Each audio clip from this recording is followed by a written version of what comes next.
Friends, कैसे हैं आप लोग। आई होप आप सभी लोग बहुत अच्छे होंगे। मैं रीना कुलारे स्वागत करती हूँ आप सभी का मेरे चैनल पे। सो फ्रेंड्स, आज मैं आप लोगों से शेयर करने जा रही हूँ कि किस तरह से हम हरी धनिया पत्ती जो होती है उसे हमारी फ्रिज में स्टोर करें जिससे वो ज़्यादा से ज़्यादा दिनों तक चल सके, और किस तरह से हम उसे सुखा के गर्मियों के सीज़न के लिए स्टोर कर सकते हैं। क्योंकि गर्मियों के सीज़न में क्या होता है, हरी धनिया पत्ती हमें आसानी से मिल नहीं पाती, और मिलती है तो वो इतनी फ्रेश नहीं मिल पाती हैं। सो क्यों ना हम अभी अगर अच्छी हरी धनिया पत्तियाँ मिल रही हैं तो उसे हम सुखा के गर्मियों के सीज़न के लिए स्टोर कर सकें। सो उसी के बारे में आज मैं आपसे कुछ टिप्स शेयर करने जा रही हूँ। सो आप लोग सोच रहे होंगे कि आज अचानक मुझे हरी धनिया पत्ती के बारे में टिप्स शेयर करने की कैसी दिमाग में आई। सो फ्रेंड्स, आज हम लोग गए थे बड़ी सब्जी मंडी गल्ला मंडी, जहाँ पे क्या होता है कि बहुत ज़्यादा मात्रा में सब्जियां मिलती हैं। तो वहाँ पे सुबह सुबह क्या होता है, सब्जियों का बहुत ज़्यादा मात्रा में जो सब्जी वाले भैया रहते हैं वो लोग खरीदते हैं वहाँ से, और फिर वही लोग अपनी दुकान वगैरह लगा के सब्जियां बेचते हैं। तो हमने सोचा क्यों ना आज हम लोग भी चलें वहाँ पे और वहाँ से सब्जियां लिए जाए। तो हम लोग गए तो हमें बहुत ही सस्ते दामों में सब्जियां मिली, जैसे कि आपको पीछे ये दिख ही रही होगी, और कम दाम में भी मिली और एकदम फ्रेश मिली। और वहीं हम सब्जी मंडी से लेने जाते हैं तो हमें दाम में भी ज़्यादा मिलती है, और फ्रेश कई बार हो पाता है कि कई बार हमें फ्रेश सब्जियां नहीं मिल पाती हैं। सो फ्रेंड्स, आज मैं जब वहाँ गई तो मुझे धनिया पत्ती बहुत ही सस्ते दाम में मिली। सो फ्रेंड्स, जैसे कि आप लोग देख रहे हो, ये कितनी बड़ी गड्डी दिख रही है आपको, दिख रही है ना। सो ये एक गड्डी हमें 5 रुपये में पड़ी। सो हमें 15 रुपये में ये 3 गड्डियाँ दी है उन्होंने। तो ये देखिए, ये 3 गड्डियाँ हैं और ये कितनी ज़्यादा मात्रा में है आप लोगों को दिख ही रही होगी। तो मैंने सोचा क्यों ना इसे स्टोर करने की मैं एक वीडियो बनाऊं और आप लोगों के साथ शेयर करूं, जो कि आपके भी यूज़ में आ सके। सो जैसे कि आपको पीछे दिख रहा होगा सब्जियां रखी हुई। सो मैं आपको बताती हूँ कि आज हमने कौन कौन सी सब्जियां लेके आई हैं। और मेन में गई थी आज सब्जी मंडी क्योंकि मुझे चिप्स बनानी थी, तो मैं आलू लेने के लिए गई थी। बट ये आलू हमें चिप्स वाले मिल नहीं पाए, तो मैंने क्या किया, उसमें से बड़े बड़े इस तरह से आलू छांट लिए हैं। और मैं ये देखिए, इस तरह से मैंने बड़े बड़े इसमें से आलू छांट लिए हैं, और ये मैंने 10 किलो लेके आए हैं। तो 1 किलो आलू हमें 12 रुपये किलो में मिले हैं। सो 12 रुपये के हमें 1 किलो आलू पड़े हैं। सो मुझे काफ़ी सस्ते लगे। वहीं हम मार्केट में जाते हैं तो हमें 20 रुपये किलो तक के मिलते हैं आलू, 15 रुपये से नीचे तो बिल्कुल भी नहीं मिलते, और अधिकतर तो 20 रुपये किलो तक ही हमें मिलते हैं आलू। तो मैंने सोचा क्यों ना यहाँ से लिया जाए, तो मैं 10 किलो आलू लेके आई हूँ जिसकी मैं चिप्स बनाऊँगी। और जब मैं चिप्स बनाऊँगी तो उसकी वीडियो भी मैं आप लोगों के साथ में शेयर करूँगी। और फिर आपको दिख रही होगी ये कैरेट, देखिए कितनी फ्रेश है एकदम ये कैरेट, है ना, दिख रही है ना, फ्रेश भी है और एकदम ताज़ी भी है। इसमें से मैं कुछ खा भी चुकी हूँ, तो बहुत ही मीठी कैरेट है। सो ये मैं 3 किलो लेके आई हूँ ये वाली कैरेट। तो ये हमें 15 रुपये किलो, सॉरी 20 रुपये किलो में हमें ये वाली कैरेट मिली है। और मार्केट में जहाँ जाते हैं तो 30 रुपये किलो तक मिलती है, तो ये हमें 20 रुपये किलो में मिली है। तो बहुत ही अच्छी लगी मुझे, तो मैंने लेके आई हूँ, एकदम फ्रेश फ्रेश थी। और वहीं ये रखे हुए हैं ब्रिंजल, ये ब्रिंजल हमें 5 रुपये पाव में मिले हैं, तो मैं 1 किलो लेके आई हूँ। और ये देखिए, ये मिर्च देखिए कितनी बड़ी है ना, एकदम हरी हरी और बड़ी बड़ी सी। सो मुझे ये बहुत ही अच्छी लगी, सो मैं लेके आई हूँ। तो मैंने सोचा क्यों ना ये कैरेट का और मिर्च का भी मैं अचार डालूँ, तो इसीलिए मैं 3 किलो लेके आई हूँ कैरेट भी। तो 3 किलो में क्या होगा कि 1 किलो का मैं अचार डाल लूँगी, और बाकी की जो बचेगी उसका मैं गाजर का हलवा बना लूँगी। बाकी जो हमारी सब्जी वगैरह कुछ भी बनती रहती है उसी में यूज होती रहती है, या फिर वरांशी खाएगी जो भी होगा। और ये टमेटो आपको दिख रहे होंगे कितने फ्रेश फ्रेश हैं, ये देखिए दिख रहे हैं ना, कितने फ्रेश फ्रेश टमाटो। तो ये टमाटो हमें मिले हैं वहाँ से 20 रुपये में 3 किलो। तो 20 रुपये में 3 किलो हमें मिले हैं। और यहाँ जो सब्जी मार्केट में हम लोग जाते हैं वहाँ हमें 10 रुपये किलो, 15 रुपये किलो, 15 रुपये किलो तो मिलते ही हैं, 15 रुपये किलो से बहुत कम मिल पाते हैं। और अभी फ़िलहाल में जब ज़्यादा सस्ते हो जाते हैं तो 10 रुपये किलो तो मिलते ही हैं। बट ये हमें 20 रुपये में 3 किलो मिले हैं। सो मैंने लेके आ गई हूँ 3 किलो। और आप लोग सोच रहे होंगे कि मैं इतनी ज़्यादा मात्रा में ये सब्जी लेके आई हूँ तो मैं इन्हें ख़राब करूँगी, बिल्कुल भी ख़राब नहीं करूँगी। मैं आज आप लोगों से बस वही सब टिप्स शेयर करने वाली हूँ कि मैं किस तरह से अपनी सब्जियों को स्टोर करती हूँ और किस तरह से मैं उन्हें संभाल के रखती हूँ, ज़्यादा से ज़्यादा दिनों तक चलाती हूँ। तो इसी का मैं एक और आपको चीज़ बताती हूँ। सो फ्रेंड्स, ये देखिए, ये मैं लेके आई थी ये मटर। तो ये मटर मैं लेके आई हूँ 3 किलो। ये देखिए कितनी सारी ये थैली भरी हुई है। सो ये मैं 3 किलो लेके आई हूँ। तो आप लोग सोच रहे होंगे 3 किलो लेके आए हो तो इसका यूज इतनी जल्दी आप कैसे कर पाओगे, आधी तो आप खराब कर दोगे। बिल्कुल भी खराब नहीं होती है फ्रेंड्स। आपको क्या करना है, हम क्या करते हैं, इसके पूरे दाने निकाल लेते हैं, एक साथ पूरे दाने निकाल लेते हैं और फिर उसके बाद क्या करते हैं, ऐसा एक एयर टाइट कंटेनर लेते हैं और उसमें सारे दाने पैक करके रख देते हैं और इसे हम रखते हैं फ्रिज में।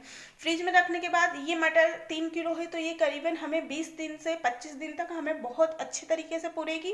और बस क्या करना रहता है कि बस निकाला और कोई सी भी सब्जी में डालने का रहता है, बार बार छिलने की भी झंझट नहीं रहती है, तो हमारा टाइम भी बचता है। अगर आपको यकीन नहीं होता है तो मैं आपको बताती हूँ, मेरी कुछ दिन पहले की रखी हुई है मटर, तो मैं आपको दिखाती हूँ। ये देखिए फ्रेंड्स,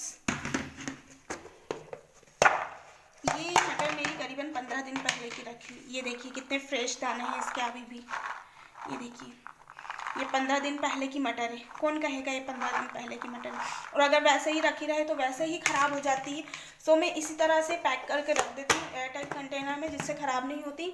और ये भी नहीं, इसके अलावा जैसे कि अपना ये देखिए, ये मैं अभी फ्रिज से निकाल के बता रही हूँ, ये जिंजर, ये देखिए इसे मैं क्या करती हूँ, धो के और अच्छे से कपड़े से पोंछ के और फिर इस तरह से एयर टाइट कंटेनर में रख देती हूँ। तो ये भी हमारा करीबन 1 महीने तक मुझको ये पुर जाता है, डिब्बा भर के। ये 1 महीने मुझे ये वाले अदरक पुर जाते हैं और बिल्कुल भी ख़राब नहीं होते, एकदम फ्रेश रहते हैं। और इसी तरह से ये गार्लिक वगैरह भी रहती है। ये देखिए ये है, इसमें मैंने गार्लिक रख के रखी हूँ, ये देखिए। तो इसी तरह से मैं क्या करती हूँ, इसे छिलके और एयर टाइट कंटेनर में भर के रख देती हूँ। सो इससे क्या होता है कि हमारा टाइम भी बचता है। सुबह सुबह जब हमें जल्दी जल्दी बनाना रहता है लंच वगैरह, क्योंकि हस्बैंड लोग जाते हैं ड्यूटी तो उनके लिए जल्दी ही खाना बनाना पड़ता है। सो क्या करते हैं, ये हमें बिल्कुल एकदम जैसे छिलके रख देते हैं, तुरंत निकाला और बिल्कुल फटाफट से हमारी सब्जियां बन जाती हैं। इससे दिक्कत भी नहीं आती। हरी धनिया भी मैं इसी तरह से पैक करके रखती हूँ। सो मैं उसका वीडियो आपको बताऊँगी कि मैं किस तरह से पैक करके रखती हूँ। तो फ्रेंड्स यही छोटी छोटी सी चीज़ें होती हैं जिसे हम अगर शेयर करें तो हो सकता है हम आगे हमारे फ्रेंड्स लोगों के भी काम आए। तो मैंने सोचा क्यों ना मैं शेयर करूं, जिससे अगर बहुत से लोग तो हो सकता है ऐसा करते भी हों, पर अगर जो नहीं करते तो उन्हें आइडिया मिल जाए कि किस तरह से हम हमारी सब्जियों को बचा सकते हैं। और कोशिश कीजिए, आप हो सकता है आपके यहाँ भी ऐसी सब्जी मंडी हो जहाँ पे होलसेल में सब्जियाँ बिकती हों, तो आप भी वहाँ से लाइए और कुछ अपने पैसे बचाइए। तो आपको भी खुशी मिलेगी और मुझे भी खुशी मिलेगी कि मेरी इस वीडियो के से आपको कुछ यूज़ मिला है। सो फ्रेंड्स चलिए, पहले मैं क्या करती हूँ, मैंने सारी सब्जियां तो धो के और साफ़ करके रखी हूँ, बट अभी मैंने धनिया पत्ती नहीं धोई हूँ, पहले मैं उसे तोड़ूंगी। तो आप देखिए मैं किस तरह से उसे तोड़ती हूँ, फिर किस तरह से स्टोर करती हूँ।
सो फ्रेंड्स ये हमारी धनिया टूट चुकी है।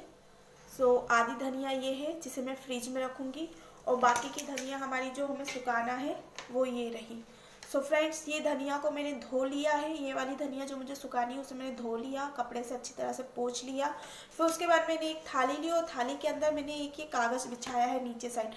तो फ्रेंड्स, आप लोगों को भी कागज़ ज़रूर से ज़रूर बिछाना है। आप कोई सा भी न्यूज़पेपर ले सकते हो या जो भी आपके पास में कागज़ हो, आप वो कागज़ बिछाना है और फिर उसके ऊपर आपको ये धनिया रखनी है।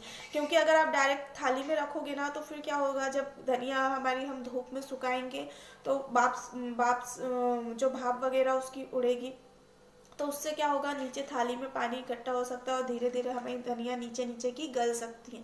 तो हमें क्या करना है कि हमारी धनिया हमें बहुत अच्छे तरीके से सुखाना है, तो नीचे हमें ये कागज़ ज़रूर से ज़रूर रखना ही है, ठीक है। सो ये कागज़ रखने के बाद में इसे हमें डायरेक्ट ऐसे ही सनलाइट में नहीं रखना है। उसके लिए क्या करना है, हमें एक पतला कपड़ा लेना है। तो मेरे पास में ये मेरा दुपट्टा था, सो मैंने इसे ले लिया है। तो इस तरह से आपको एक पतला कपड़ा लेना है, ज़्यादा मोटा कपड़ा नहीं लेना है, वरना हमें धनिया कैसे सूखेगी। सो हमें इस तरह से एक पतला कपड़ा लेना है और उसे इस तरह से ढक देना है धनिया के ऊपर, ठीक है। इस तरह से ढक के और फिर इसे हमें छत पे धूप में सुखाना है। तो फिर ये जब भी सूरज उगेगा तब हम इसे ऐसे धूप में रखेंगे और फिर उसके बाद में 2-3 दिन तक हमें इसे डेली सुखाना है। और ऐसा नहीं कि इसे छत पे रख दिया और भूल गए, ऐसा नहीं करना है। डेली जाके जब हमारी धनिया सूख जाए तो फिर उसे हमें शाम के समय ऐसे उलट पुलट करके और फिर वापस हमारे अंदर ले आना है। क्योंकि रात में क्या होता है कि कई बार ऐसा होता है कि जो ओस की बारीक बारीक बूंदें हैं वो इसके ऊपर गिरेंगी तो हमें धनिया खराब हो जाएगी, क्योंकि हमने इसके ऊपर ओनली एक पतला कपड़ा डाल के रखा है। और ये पतला कपड़ा डालने का रीज़न क्या है कि इससे जो हमारी धनिया है वो एकदम जैसी अभी ग्रीन दिख रही है ना, जैसे ये अभी ग्रीन है, सेम इसका कलर वैसा ही रहेगा, ग्रीन रहेगा, वो काली नहीं पड़ेगी। हमेशा देखना आप इसे ज़रूर से ज़रूर ट्राई कीजिएगा, ऐसा पतला कपड़ा रखेगा। क्योंकि डायरेक्ट सनलाइट में हम रखेंगे तो हमारी धनिया काली पड़ सकती है, बट इस तरह से हम कपड़ा ढक के और फिर हम सुखाते हैं ना, तो उससे हमारी ये धनिया बिल्कुल भी काली नहीं पड़ती है, बिल्कुल ऐसी हरी की हरी रहती है। और जब 4-5 दिनों में हमें धनिया बिल्कुल बहुत अच्छे तरीके से ड्राई हो जाएगी, तब उसे हमें घर में लाना है, अच्छे से ठंडी मतलब नॉर्मल टेम्परेचर में कर लेना है और फिर उसके बाद में एक एयर टाइट कंटेनर में भर के उसे हमें रख देना है। तो फिर वो सारी गर्मी, पूरी हमारी गर्मी भर हमारे इतनी धनिया हमारी काम आएगी और फिर उसके बाद में हम सब्जी वगैरह दाल वगैरह में इसका यूज कर पाएंगे, ठीक है। तो ये हो गई हमारी धनिया को हम किस तरह से गर्मी में यूज करें, ये हो गई हमारा उसका सीक्रेट, ठीक है। फिर उसके बाद में अब हमें फ्रिज में कैसे स्टोर करना है। अभी जो हम डेली मतलब अच्छी धनिया आती है उसे हम ज़्यादा मात्रा में लाते हैं, तो उसे हम कैसे स्टोर करें, तो उसके लिए क्या करना है, आपको लेना है ये एक पेपर, ठीक है। आपने एक पेपर लिया और फिर उस पेपर में आपने जो धनिया को तोड़ा है, इस धनिया को मैंने धोया नहीं है, ये बात जरूर से ध्यान रखिए कि इस धनिया को आपको धो के फ्रिज में नहीं रखना है। अगर आप धो के रखोगे ना तो आपकी धनिया खराब होने का डर रहेगा। तो फ्रेंड्स, आपको इसे धोकर नहीं रखना है, आपको इसे ऐसे ही रखना है, ठीक है। तो इसे मैंने रखा और इसे मैंने बहुत अच्छे तरीके से इस तरह से कवर कर दिया, ठीक है। ये दिख रहा होगा आपको, इधर से भी मैं फोल्ड कर देती हूँ पेपर को, ठीक है। मेरे पास न्यूज़पेपर नहीं थे, तो इस वजह से मैंने ये मैगजीन का कागज़ ही लिया है। तो आपके पास न्यूज़पेपर हो तो बड़ा पेपर रहेगा तो उसमें काफ़ी आसानी से फोल्ड हो जाएगा। तो इस तरह से मैंने ये फोल्ड कर लिया, ठीक है। ये बहुत अच्छे तरीके से फोल्ड हो गया है। अगर आपको लगता है कि ये खुल रहा है तो आप यहाँ पे एक रबर बैंड लगा लीजिए, पर मैं रबर बैंड नहीं लगा रही हूँ, मैं इसे एक और पेपर में कवर कर देती हूँ। इसे मैंने एक और पेपर में कवर कर, ठीक है। अब इसे क्या करना है, अब इसे हमें एक पन्नी में भर के रखना है, ठीक है। तो ये रही हमारी पन्नी, हमें अपनी ये सिंपल पॉलीथीन लेना है और इसमें इस पैकेट को हमें अच्छे से ऐसे भर देना है, ठीक है। और फिर उसके बाद में हमें इसकी गांठ बांध देनी है, ये इस तरीके से, ठीक है। तो ये इसकी मैंने बहुत ही अच्छे तरीके से गांठ बांध दी है। तो ये हो गया अब हमारा एयर टाइट, ठीक है। इस कागज़ के वजह से क्या होगा, इस कागज़ के वजह से हमारी धनिया बिल्कुल भी नहीं सूखेगी और अब हम इस धनिया को हम क्या कर सकते हैं, फ्रिज में स्टोर कर सकते हैं। तो अब हम इसे फ्रिज में रखेंगे और ये जितनी क्वांटिटी में मेरी धनिया है, ये धनिया मुझे करीबन 20 से 25 दिन तक चलेगी और मेरी धनिया बिल्कुल भी ख़राब नहीं होगी। जब भी मुझे इसकी ज़रूरत लगेगी मैं इसे निकालूंगी, धोऊंगी और काट करके सब्जी वगैरह में डालूंगी। और इससे क्या होता है, हमारी धनिया बिल्कुल भी नहीं गलती है। तो फ्रेंड्स, आप भी इसी तरीके से इस ट्रिक का ज़रूर से ज़रूर यूज़ कीजिए। मम्मा, सो फ्रेंड्स, आपको आज का मेरा ये वीडियो कैसा लगा प्लीज़ मुझे बताइएगा ज़रूर। और आपको ये मेरी ट्रिक पसंद आई या नहीं आई, प्लीज़ आप इसे एक बार ट्राई करके ज़रूर से ज़रूर देखिएगा। जब आप एक बार ट्राई करेंगी तो आप खुद ही जान जाएंगे कि कितनी यूज़फुल है। सो फ्रेंड्स, अगर आज का मेरा ये वीडियो थोड़ा सा भी आपके लिए यूज़फुल रहा हो तो प्लीज़ इसे लाइक किए बिना जाना बिल्कुल भी नहीं। इसे लाइक आपको ज़रूर से ज़रूर करना है। और अगर आप मेरे चैनल पे न्यू हो तो प्लीज़ मेरे चैनल को सब्सक्राइब कीजिए और बेल आइकन पे प्रेस करना बिल्कुल भी नहीं भूलिए, क्योंकि उसी के ज़रिए आपको मेरी नई नई वीडियो का नोटिफिकेशन मिलता रहेगा। सो मिलते हैं नेक्स्ट डे एक अच्छे से वीडियो ब्लॉग के साथ में। तब तक के लिए bye bye, good day, take care.